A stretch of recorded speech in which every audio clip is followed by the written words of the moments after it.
मन मूत्र नहीं बनता है। हाँ जी, हम और आप जब भोजन करते हैं, हम आहार करते हैं, तो उसमें से डाइजेस्ट होने के बाद जिसे हम पचा नहीं पाते हैं, वह वेस्ट के रूप में, मल मूत्र के रूप में बाहर विसर्जित होता है। परंतु जो तीर्थंकर होते हैं, उनको आहार तो है परंतु निहार नहीं है। हाँ जी, कोई जादू नहीं है, इसके पीछे बहुत सटीक है। हमारा डाइजेसिटी कम है तो हम पचा नहीं पाते, उनकी डाइजेशन कैपेसिटी इतनी पावरफुल है कि जो भी आहार करते हैं वह पूरा सप्त धातु रूप बन जाता है, मल मूत्र रूप बनता ही नहीं। ये है उनके तीव्र पुण्य का उदय है कि पूर्ण भोजन को सप्त धातु रूप परिवर्तित कर देते हैं। तो ऐसे ऋषि जो भोजन करने के बाद, जिनको भोजन करने के बाद मल मूत्र नहीं बनता है, उन्हें मेरा नमन हो, नमन हो। अब लिखें रुद्रीजा, वही छवम छवम नमः स्वाहा जोड़ना है। वो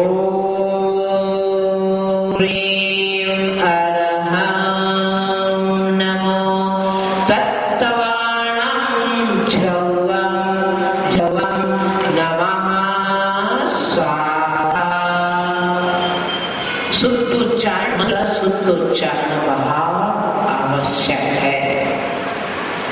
अब लिखें, दूसरा लिखा ओम नमो भगवते, दूसरा लिखें ओम नमो भगवते सर्वार्थ, सर्वार्थ पहले लिख लीजिए, उच्चारण बताओ। ओम नमो भगवते सर्वार्थ से लिखा है आज, सर्वार्थ सिद्धाय सुखाय ह्रीं श्रीं नमः। सर्वार्थ कैसा लिखा? सा वा में आ की मात्रा, ऊपर रे, फिर था लिख के फिर ऊपर रे। सिद्धाय तो आप जानते लिखते हैं, और सुखाय भी जानते हैं, उच्चारण देखिए। ओम नमो भगवते सर्वार्थ सिद्धाय सुखाय ह्रीं श्रीं नमः। विधि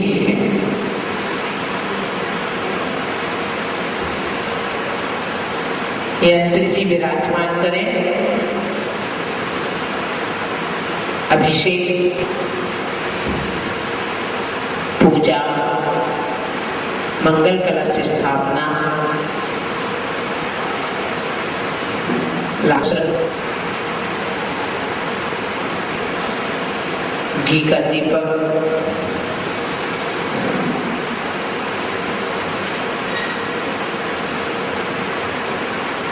अगर तकर की धूप, दिशा नैऋत्य दिशा,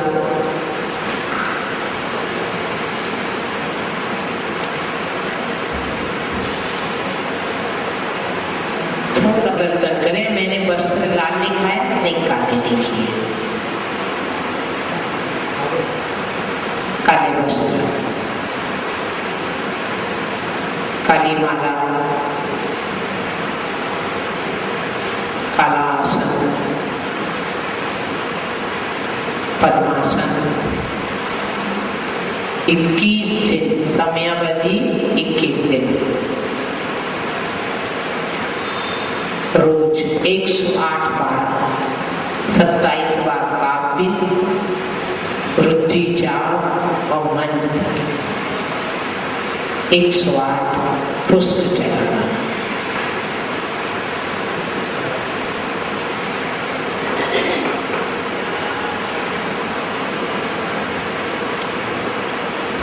इससे शत्रु समान होता है, शत्रु समान होता है।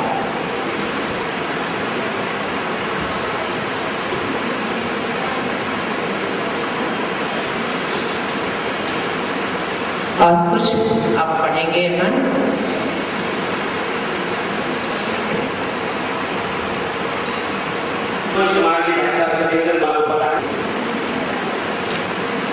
इसके बाद मैं अनुराग से अनुरोध करूंगा और समाजवादी पार्टी से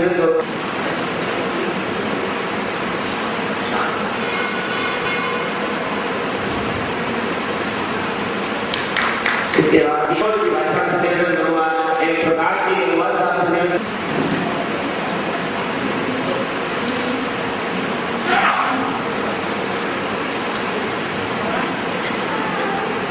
इसके बाद अरुण कुमार की भाषा जो इमाम से पढ़ा है उनसे निवेदन करूंगा पढ़ाए, और हमारे बतन की चौहानी साहब से निवेदन करूंगा पढ़ाए और उन्हें माला तिलक एवं साफा पहनाकर सम्मानित किया।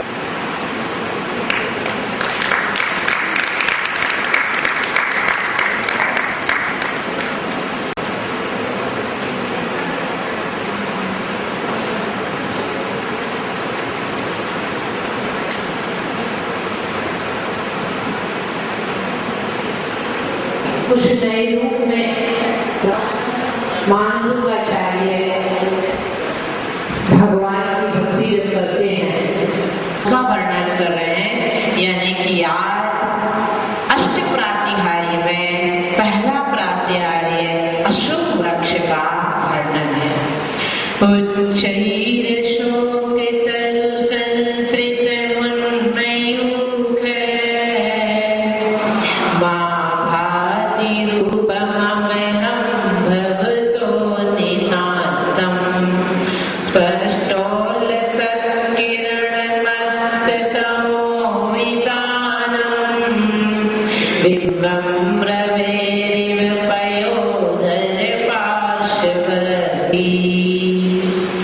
माँ अपने बच्चे को अनेक तरीके से वात्सल्य व्यक्त करती है।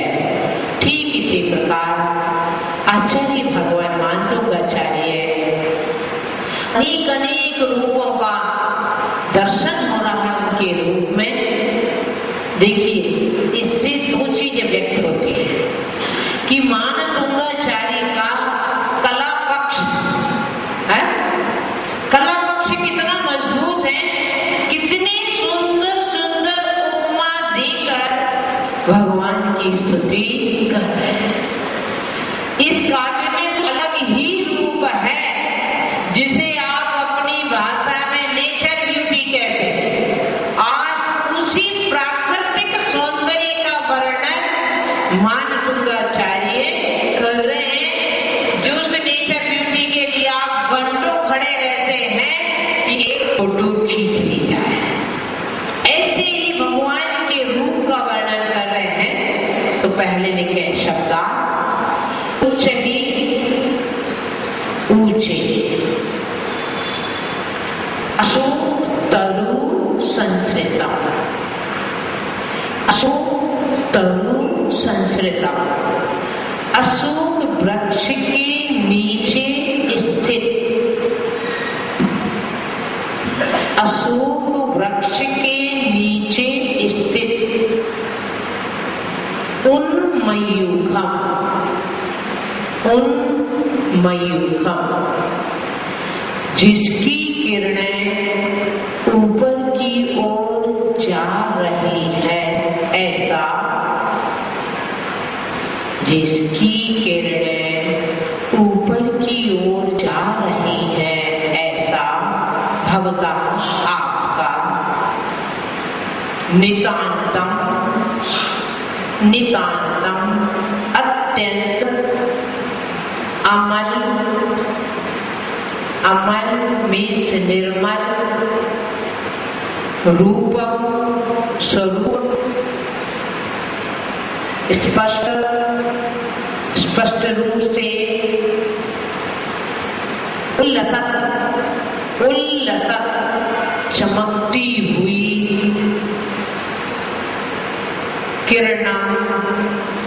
किरणों वाले अस्तमोवितानम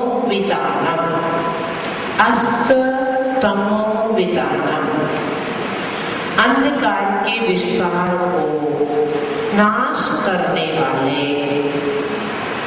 अंधकार के विस्तार को नाश करने वाले पयोधर मीन्स मेघ, पार्श्ववर्ती समीप में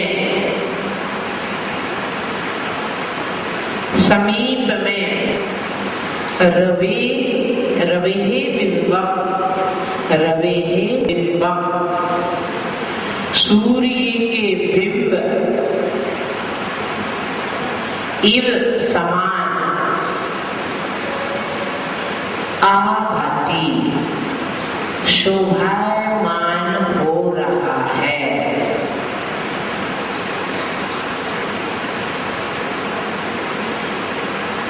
आभाती शोभायमान हो रहा है।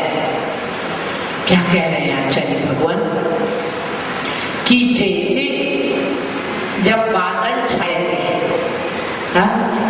सूर्य उदय तो सूर्य की किरणें कुछ बड़ी और जाती है, ऐसे ही भगवान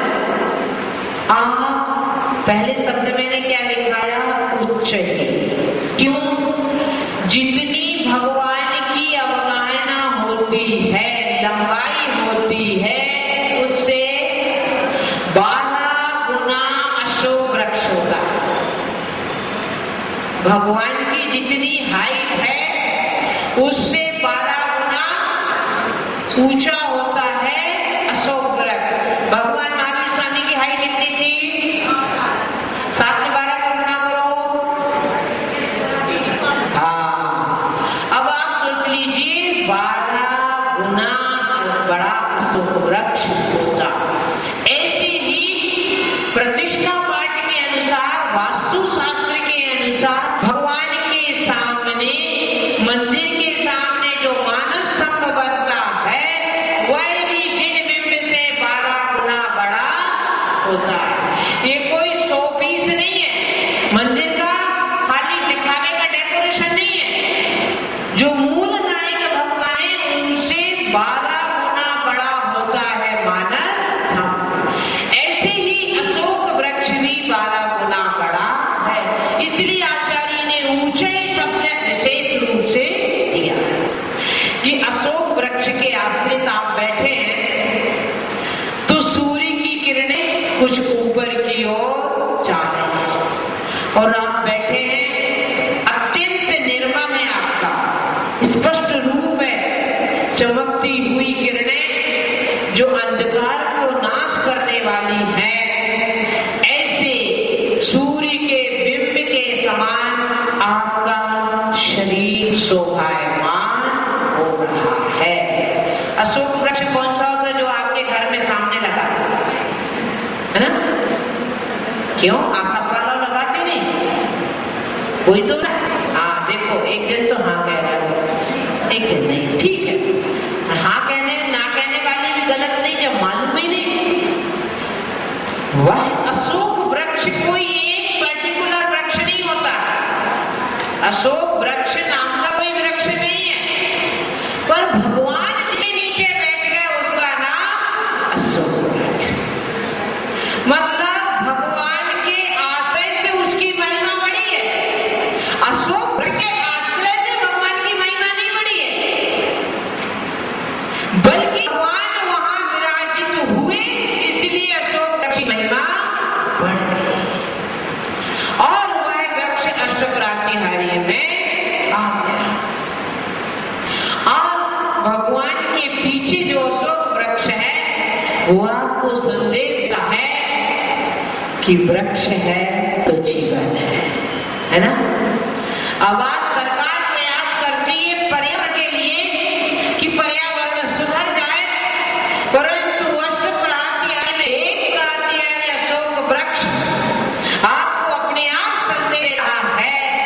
वृक्षों को बचाना चाहिए। वृक्ष है तो जल है, जल है तो जीवन है, नहीं तो वरना नहीं है। लोग कहते कभी कभी माता जी जैन धर्म थोड़ा हटके है, बस त्याग की बातें करता है, संसार को जीने की कला तो देता नहीं। परंतु जैनिज्म में जो आर्ट ऑफ लिविंग है वह अन्य जगह नहीं मिलेगा, अन्य जगह नहीं है। आज आप गाना गा रहे ठीक पानी है तो कल है ना? पानी को नहीं आप कोई एक हीरो आके कार्यक्रम देता है, परंतु हमारी जैनाचार्यों ने अनाथ दंड की व्यवस्था देके अनावश्यक पानी फेंकना, अनावश्यक वनस्पति को काटना, अनावश्यक अंग का संचालन करना विधि देके विश्व को अपने आप संदेश दे दिया है। बात हमारी है कि हम संदेश समझ नहीं पाते हैं। बहुत कम लोग होते हैं जो बात इशारे से समझते हैं, बहुत अधिक लोग वो होते हैं जो समझ गए ना। तो हमारे जैनिज्म में बहुत अच्छा जीवन जीने की पद्धति है। तो भगवान के पृष्ठभाग में जो अशोक वृक्ष है वो कह रहा है कि अशोक वृक्षों की रक्षा करोगे तो एक इंद्रिय जीव की हिंसा से बच जाओगे। तो अशोक वृक्ष नाम का कोई वृक्ष नहीं होता। भगवान अरहत भगवान विराजमान होते पीछे जो वृक्ष होता है उसका नाम वृक्ष है। अशोक शोक रहे। जो भगवान की शरण में वृक्ष गया